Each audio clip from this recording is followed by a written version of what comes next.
0%। Guidance technique में thunder guidance technique level 3, heavenly flame guidance technique level 3, water marsh guidance technique level 2, thick earth guidance technique level 2, spirit wing guidance technique level 2 और martial skill में void breaking finger, raging spear technique, thunder rush fist सभी perfect level पर होते हैं और उसके पास present में मार्शल वैल्यू 0 पॉइंट होते हैं। वो अपनी विटैलिटी को देख कहता है, मेरी विटैलिटी भी बढ़कर 126 से 130 पॉइंट्स हो गई है। अगर ग्रेविटी रूम का असर इतना अच्छा है, तो शायद मूवमेंट टेक्निक रूम और फेरोशियस बीस्ट रूम का असर भी कमाल का ही होगा। वो खड़े होकर ग्रेविटी रूम के प्रेशर को कम कर देता है और अभी उसकी बॉडी इतने प्रेशर की वजह से कांप रही होती है। वो कांपते हुए ग्रेविटी चैम्बर से बाहर आते हुए कहता है, आखिरकार मैं बाहर आ गया। मैं तो पूरी तरह थक चुका हूं। दो स्टूडेंट सुहोंग का मजाक बनाते हुए कहते हैं, जल्दी देखो, वो सबसे आखिरी आने वाला इतनी जल्दी बाहर आ गया। उसने वेट सूट भी नहीं पहना था और 1.5 गुना ग्रेविटी भी नहीं झेल पाया। फिर भी देखो, वो पूरा पसीने में डूबा हुआ है। अगर मैं होता तो मैं तो पूरी रात ग्रेविटी रूम में सो सकता था। सुहोंग गहरी सांस लेकर अपनी जैकेट उतारते हुए कहता है, इस वेट सूट की हवा निकलने की क्षमता बहुत खराब है। अंदर तो उबलती गर्मी हो रही है। जब वो दोनों सुहोंग को वो वेस्ट पहने देखते हैं तो वो हैरान हो जाते हैं और उनके मुंह खुले रह जाते हैं। वे दोनों स्टूडेंट्स जब सुहोंग को वेस्ट पहने देखते हैं तो वे कहते हैं, वो सच में अंदर एक वेस्ट पहने था। आखिर इस वेस्ट का वेट कितना होगा? दूसरा स्टूडेंट कहता है, देखो इस सबसे आखिरी नंबर वाले को, वो कैसे अपनी जान लगाकर स्ट्रगल कर रहा है। इसके लिए 500 किलो का प्रेशर ही इनफ है, लेकिन फिर भी वो 2 घंटे तक ग्रेविटी रूम में टिक गया। उसकी पावर ठीक ठाक मानी जा सकती है। वही पहला स्टूडेंट कहता है, भले ही उसमें थोड़ी ताकत हो, लेकिन वो वांग त्यान लुओं के सामने कुछ भी नहीं है। सुहोंग अपनी वेस्ट आराम से जमीन पर रखता है। वही खड़े डिसाइपल्स भी कहते हैं, क्या मजाक है, उसे अकेले छोड़ो। हम में से कौन है जो उस मॉन्स्टर वांग त्यान लुओं की बराबरी कर सके? वांग त्यान लुओं जैसे ही बाहर आने वाला होता है, वैसे ही सभी स्टूडेंट्स जोर जोर से उसका नाम चिल्लाने लगते हैं और कहते हैं, देखो वांग त्यान लुओ बाहर आ रहा है। उसने 6 टन का भारी प्रेशर 2 घंटे से ज्यादा झेला। कमाल है। उसकी फिजिकल पावर तो पूरे ट्रेनिंग कैंप में नंबर 1 है। वही खड़ा एक डिसाइपल कहता है, अगर मैं होता तो मैं 1.5 घंटे भी 500 केजी वेट के साथ खड़ा ना हो पाता। वांग त्यानलुओ को काफी पसीना आ रहा होता है। वो जैसे ही अपने वेस्ट निकालकर नीचे फेंकता है, वहां की जमीन में क्रैक आ जाते हैं, जिसे देख सभी डिसाइपल काफी हैरान हो जाते हैं। वो अपनी बॉडी को मूव करते हुए कहता है, अब मुझे फाइनली रिलैक्स मिल रहा है। बाकी खड़े डिसाइपल उसे एक मॉन्स्टर बुलाते हैं। तभी वहां पर उसका फ्रेंड लिन जिनगे भी आ जाता है। वो वांग त्यानलुओं से कहता है, ओल्ड वांग, स्ट्रेंथ के मामले में मैं सच में तुमसे कम हूं। क्या हम मूवमेंट टेक्निक रूम में आपस में कॉम्पीट करें? इस पर वांग त्यानलुओ कहता है, तुम जो कल्टीवेशन करते हो वो ए रैंक मूवमेंट टेक्निक है और वो भी विंड एट्रीब्यूट। मेरा दिमाग खराब नहीं है कि मैं तुमसे इसमें कॉम्पीट करूं। सू Hong A rank movement technique का नाम सुन हैरान हो जाता है और सोचता है, भले ही मेरी ओवरलॉर्ड बॉडी बहुत ताकतवर है, लेकिन अभी भी मेरे पास हाई लेवल मूवमेंट टेक्निक की कमी है। अब सीन बदलकर मूवमेंट टेक्निक ट्रेनिंग रूम में आता है। वहां पर सभी स्टूडेंट्स भी लिन जिंगे की परफॉर्मेंस को देखने के लिए आ जाते हैं। वे लिन जिंगे की परफॉर्मेंस को देख कहते हैं, तो ये है A rank movement technique flying swan startling cloud step.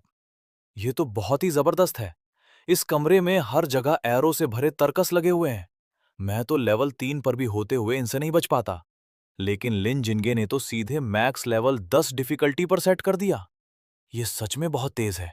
मेरी आंखें भी उसका पीछा नहीं कर पा रही। मैं तो 1 सेकंड भी नहीं टिक पाता। वही हमें लिन जिंगे को दिखाया जाता है, जो कि एरोस के अटैक से बच रहा होता है। उसकी मूवमेंट को देखने से ये लग रहा होता है कि वो एक टाइम में कई प्लेस पर हो।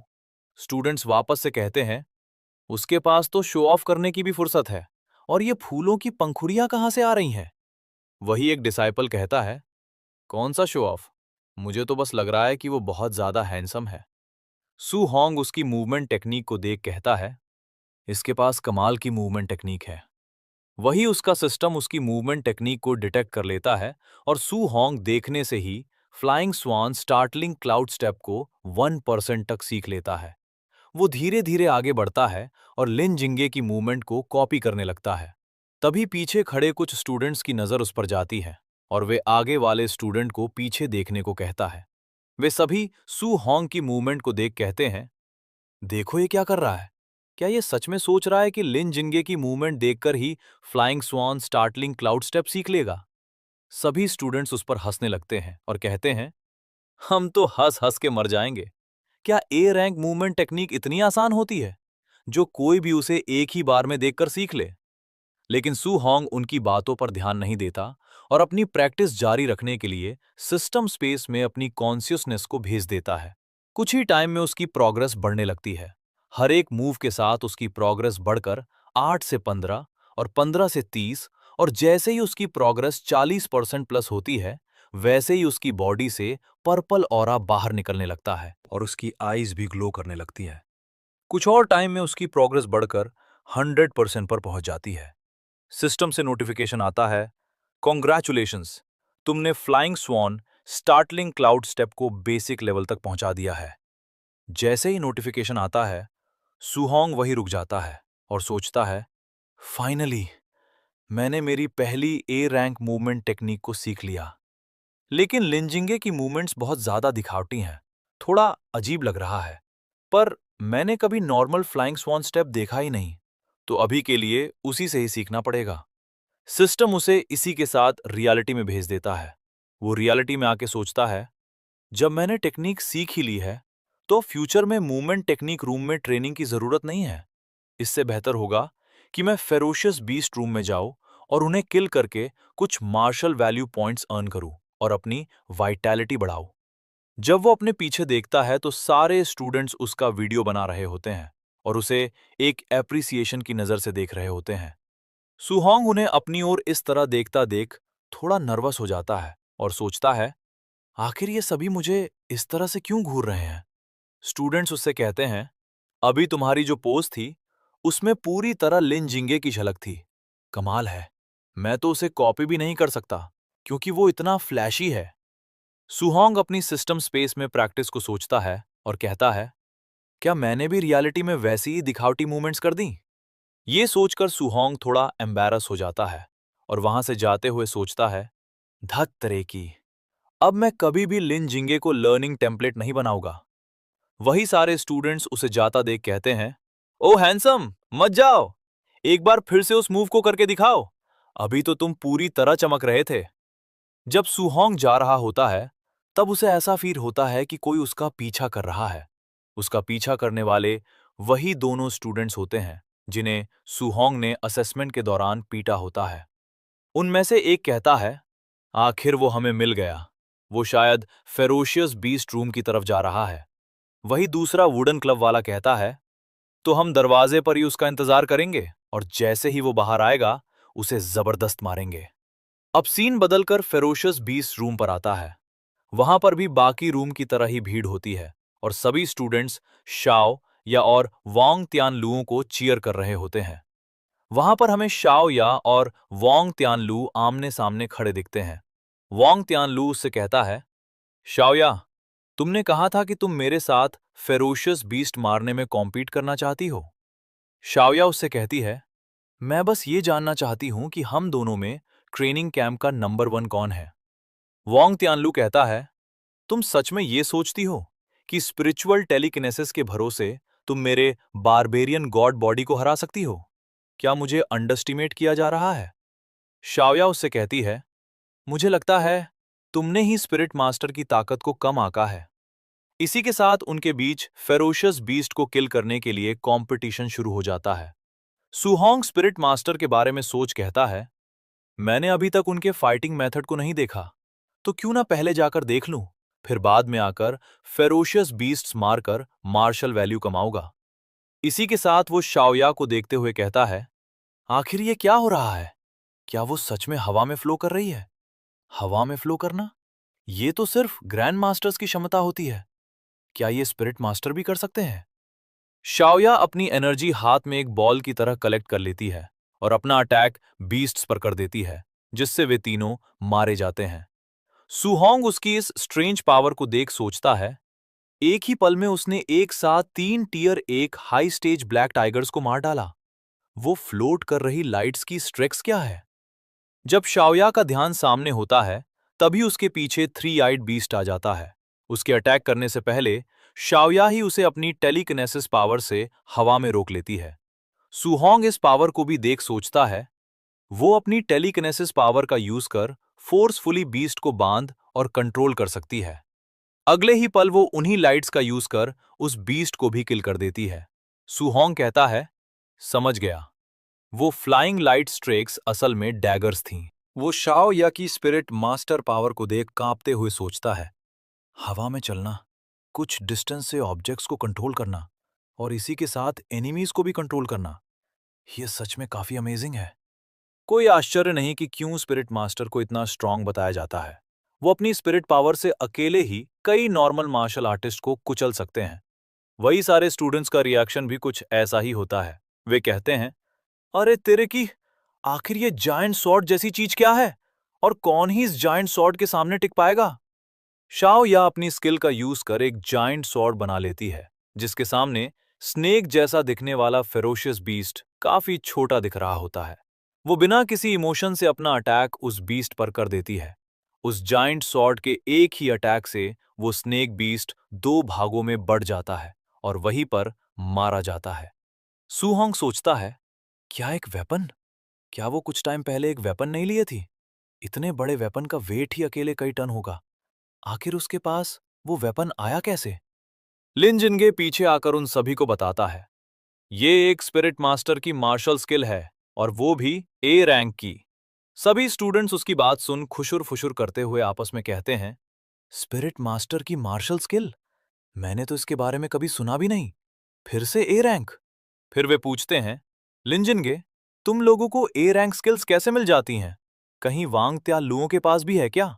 इस पर लिन जिनगे उन्हें बताता है, बिल्कुल है, उसके पास एक offensive A rank martial skill भी है। उसकी ये बात सुन वे सभी कहते हैं, तुम सभी के पास ए रैंक स्किल्स है? क्या तुम सभी मॉन्स्टर्स हो? सुहोंग उसकी बात सुन सोचता है, वांग त्यान लुओं के पास भी ए रैंक स्किल है और वो भी ऑफेंसिव टाइप। ट्रेनिंग कैंप तो सच में ए रैंक स्किल से भरा पड़ा है। लगता है मैं सही जगह आया हूं। वही हमें वांग त्यानलुओं की फाइटिंग दिखाई जाती है। सभी स्टूडेंट्स उसकी फाइट को देख कहते हैं, एक पंच में tier 1 high level ferocious beast को उड़ा दिया। आखिर ये कैसी मार्शल स्किल है? तीसरा स्टूडेंट कहता है, कौन सी मार्शल स्किल? ये तो बस उसकी प्योर रॉ फिजिकल स्ट्रेंथ है। वो बिना किसी स्किल के ही इतना ताकतवर है। सू होंग जब उसे अपनी मार्शल स्किल यूज करता नहीं देखता, तो वो जाते हुए कहता है, लगता है वांग त्यानलुओं अभी कोई मार्शल स्किल इस्तेमाल करने के मूड में नहीं है। छोड़ो, अगली बार चांस मिलेगा तो उससे सीख लूंगा। अभी तो मैं बस स्पिरिट मास्टर बनना चाहता हूं, लेकिन मेरा स्पिरिट स्टैट सिर्फ 26.5 है। वो अपनी प्रोफाइल देखता है, उसकी वाइटैलिटी 130, स्पिरिट 26.5 होती है। उसके स्किल्स में एक स्किल और ऐड हो जाती है जिसका नाम फ्लाइंग स्वान स्टार्टलिंग क्लाउड स्टेप होता है, जो कि अभी बेसिक लेवल पर होती है। वो अपनी स्पिरिट पॉइंट को देख कहता है कि स्पिरिट मास्टर बनने के लिए मुझे 100 से ज्यादा स्पिरिट पॉइंट्स चाहिए। मतलब मुझे अभी भी स्पिरिट मास्टर बनने के लिए 73.5 पॉइंट्स जी जरूरत है। मेरे पास 735 मार्शल वैल्यू है। लगता है मुझे खूब जमकर शिकार करना पड़ेगा। इसी मोटिवेशन के साथ वो अपने पंचेस में एनर्जी कलेक्ट कर आगे बढ़ जाता है। वही दोनों स्टूडेंट्स जिन्हें सू होंग ने पीटा होता है, वे उसे देख कहते हैं, देखो वो अंदर जा रहा है।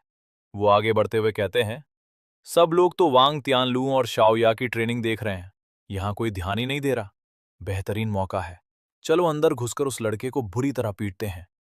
जब वो आगे बढ़ते हैं, तभी उनमें से आगे वाला स्टूडेंट कुछ देखकर काफी घबरा जाता है और जोर से चिल्लाने लगता है। वुडन क्लब वाला स्टूडेंट उससे पूछता है, क्या हुआ? आखिर तुम इतने चिल्लाने क्यों लगे? मुझे ये मत बताना कि उसने हमें ढूंढ लिया।